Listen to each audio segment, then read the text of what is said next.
seenaa biyya Faransaa keessatti hojjetamte amata 13 dura waan cinaa jaarraa tokko dhiyaatuuf gurbaan sheekaa kan nama guddaa tokko ture dukkaana keessa hojjeta. Gurbaan kun asliin isaa Turkii ammoo Faransaa keessa jiraata. Maqaan isaatis Sheekh Ibrahim jedhama. Dukkaana xiqqaa tokko keessa dalaga waan akka nyaataaf tolu gurgura namnis irraa bita. Dukkaanni isaa kunis fooqii takka tan ganda maatii Yahudaan keessa jiraattu takka keessa jiraata. Maatiin tunis ilmoo takka qaban. Umriin isaatis amata 7. Maqaan isaatis Jaad jedhama.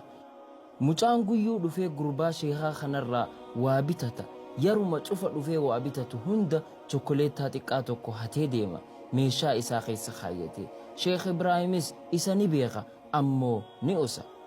Mucaan xiqqaan guyyaa cufa waarraa bita. Haala Sheekh Ibrahim mucaa kanatti seeqee fuula bareedaan keessummeessuun. Guyyaa tokko mucaan Jaad kun chokkoleettaa hatuu irraanfate. Eega inni gad bahee booda sheekni yaamee ol deebi'i jeen. Mucaanis hayyee jeen. Eegas isaan je'e chokkoleettaa irraanfatte. Mucaan rifate maalii jeen. Chokkoleettaa guyyaa hunda fudhattu arra fudhachuu irraanfatte jeen. Mucaan sodaate. Gurbaan sheekaa kunis abbaa dukkaanaa akka ta'e beeke. Akka inni guyyaa hunda waa hatus beeke. Mucaan xiqqaan sodaatee je'e. Akkan hatu ni beeyta. Sheekh Ibrahimis khoflee jeen. Mucaanis akkam na goota poolisitti na geessita moo maatii tiyyatti na himta. Innis waan takkallee sin godhu jeen ammoo ulaagaa tokkoon. Sunis arra booda hatuu dhabuu anaa fi nama biraarraa hillee. Yoo kana bellama naaf seente ani dhiifama siifin godha jeen. Mucaanis bellama siifin seena jeen. Hayyee deem jeen. Anis chokkoleettaa san siifin kannaa osoo atin hatinitti. Mucaanis gammade. Eenyutu waan akka abbaan dukkaanaa godheef kana godha. Gattiqqeessinee osoo silaa nama biraa tahee ni lolaan itti iyya bakka sanii ari'a. Inni ammoo amala gaarii kanaan isaa wajjiin walii gale. Mucaan xiqqaan Jaad kun sheeticha kana jaalate. Guyyaa hunda waa irraa bitee isa waliin haasawee xiqqoo waliin qoosa. Mucaa xiqqaa sheeyni akka malee taheef. Amanni dabree xiqquma xiqqoon mucaan guddatee dardara tahe. Yeroo dardarummaa isaa keessatti ijoolleen dardaraa biyya Awurooppaa keessatti yeroo dardarummaa isaanii rakkoo hedduu keessa dabran. Gurbaan Yahudaa Jaad kun yeroo rakkoo fi cinqiin isa qunnamte hunda karaa eenyu dheessa gara sheeka guddaa san isa waliin taa'a gama isaa himachuuf. Yaada waan qoma isaa keessa jiru cufa itti himuuf. Haadhaa fi abbaa isaa saahibban isaa tokkolleen isan fayyanne sheeka kana malee. Sheekh Ibrahim gurbaan Faransaa Yahudaa kun hoggatti dhufe rakkoosaa akka itti himatuuf if bira teessisa. San booda qooy ja'an sanduuqa tokko qaba. Sanduuqa san bana. Kitaaba isaaf baasa. Jaad ammoo kitaabni kun maal akka ta'e hin beeku. Sheekh Ibrahim kitaaba kana Jaadi kannee fuula feete bani ja'an. Fuula yookaan peejii takka banee hoodhu ja'an. Sheekh Ibrahimis kitaaba Qur'aanaa kana qara'a. Jaad ammoo hin beeku. Fuula lama qara'a. San booda Jaadiif ibsa furmaata rakkoo isaatis isaaf arga. Fuula lamaan kitaabarraa qara'u kanarraa. Jaadis ni ajaa'ibsiifata. Maali kitaabni akkanaa kan inni yeroo rakkoo keessa seene hunda fuula lama banee furmaata irraa argadhu. Amannis dabree guyyaanis dabre. Jaad cufuma yeroo rakkoo keessa bu'ee gara Sheekh Ibrahim deema. Gaaf tokko duuba Sheekh Ibrahim bakka hojiirraa hafe. Jaad isa barbaadee akka inni dhukkubsatee mana yaalaa jiru hubate. Guyyoonni waa xiqqoo maleen dabarre hanga gurbaan sun du'utti. Sheekh Ibrahim Faransaa keessa jiraatu guyyaa san du'e. Osoon du'in dura ilmaan isaatiin sanduuqa kana hin banina akka kennaatti fuudhaa mucaa dargaggeessaa kan maqaan isaa Jaad jedhamu saniif geessaa. Isaanis ja'a tuni kennaa Sheekh Ibrahim irraahi sanduuqas hin baninaa jeen. Yeroo dargaggeessi Jaad kun dhufu haala yaaddawaa taheen ilmaan Sheekh Ibrahim fuudhanii mogga qabanii isaan ja'an abbaan keenya osoo hin du'in dura hadiyyaa siif kenne maali kennaan tun je'een sanduuqa ja'aniin hangam takka jaat gammade. Akka isa keessa kitaabni jiru beeke kitaaba waan hundaaf furmaata fuudhee mana isaa kaayyate. Ammas hin beeku akka inni qur'aana ta'e guyyaanis dabree torbaanis dabree jaad kunis rakkoo hamtuu keessa bu'e. Amma yeroo tana kara eenyuu akka dhaquun beeku. Sheekh Ibraahim du'e gara eenyuutiin deema? Sanduuqa yaadatee sanduuqa fuudhee bane. San boodas kitaaba baasee ammallee akka qur'aana ta'e hin beekne. Akka itti qara'us hin beeku. Fuudhee deemee akka kitaabni kun afaan Arabaa ta'e beekee nama barbaadee gurbaa warra Tuunis tokko Faransaa keessatti argate. Afaan Arabaatii fi Faransaa beeka.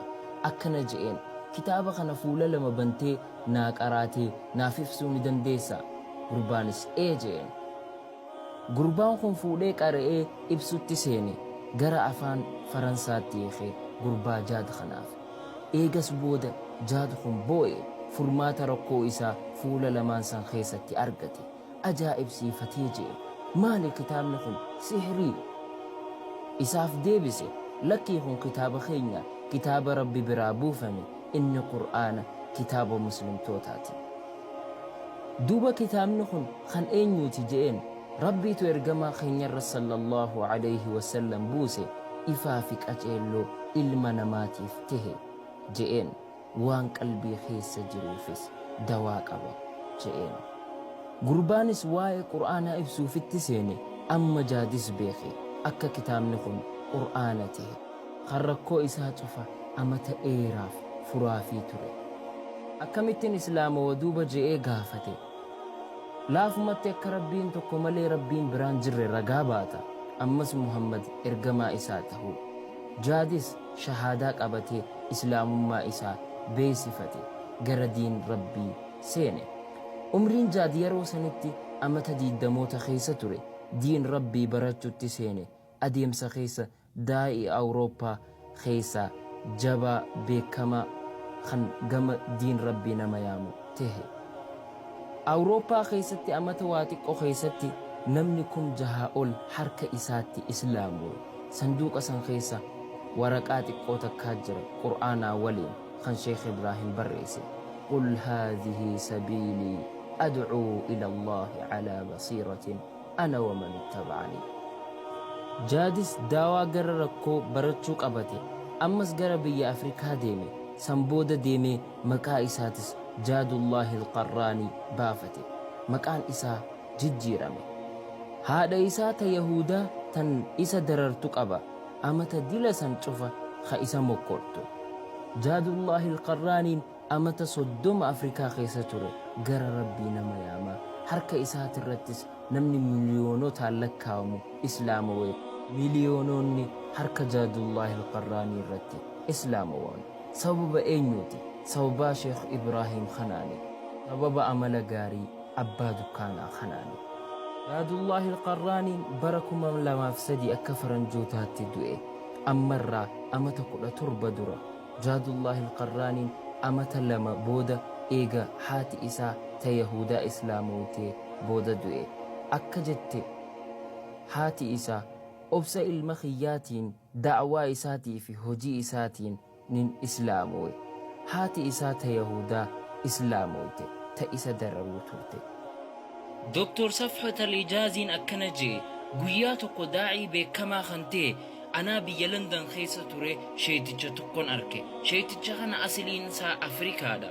Haala Daarfuur irraa haasawaa ture. Ni jee hoggaan sheeticha kana waliin taa'e sheekha gosaati inni kun.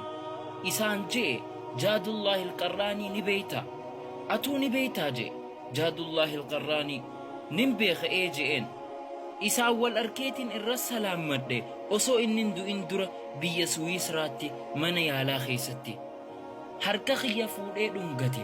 Anis je'een maaliif dhungatte? Innis waan ati harka Jaadullaahi Alqarraanii harka fuuteefi. Doktarchichi kun itti fufe. Ati harka Jaadullaahi Alqarraanii irratti islaamoyte. Lakkii je'een ani doktora harka Jaadullaahi Alqarraanii irratti islaamuu irratti islaamawee je'een.